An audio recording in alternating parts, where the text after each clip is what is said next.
لا یبیع الحاضر للبادی، کسی شہر کا رہنے والا باہر سے آنے والے کا مال فروخت نہ کرے۔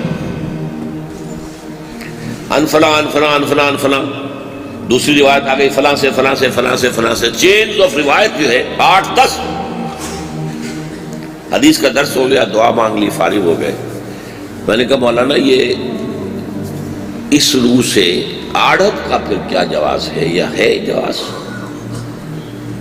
پوچھا آڑت کسے کہتے ہیں؟ میں نے کہا جی منڈیاں ہوتی ہیں، اناج کی منڈیاں ہیں، پھلوں کی منڈیاں ہیں، سبزیوں کی منڈیاں ہیں، وہاں باہر سے لوگ مال لے کر آتے ہیں، جو وہاں دکاندار ہے آڑتی وہ خریدتا نہیں ہے، اس کے پاس خریدار بھی آ گیا اور اس کے پاس بیچنے والا بھی آ گیا، وہ خریدار خریدتا ہے، بیچنے والا بیچتا ہے، اور یہ آڑتی دونوں سے کمیشن لیتا ہے۔ کہنے لگے یہ تو حرام مطلق ہے، ایک طرف سے کمیشن آپ لے سکتے ہیں، دو طرف سے نہیں، اور بڑی معقول بات ہے۔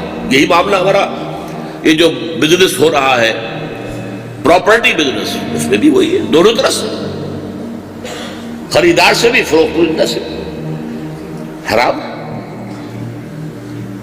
آپ ایک مقدمے میں ایک سائڈ کے وکیل ہو سکتے ہیں، دونوں سائڈ کے وکیل تو آپ نہیں ہو سکتے۔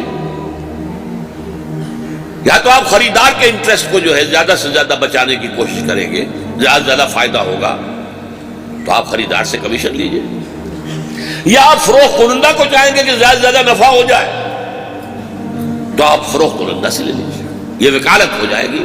ون وے کمیشن از جائز، ٹو وے کمیشن حرام۔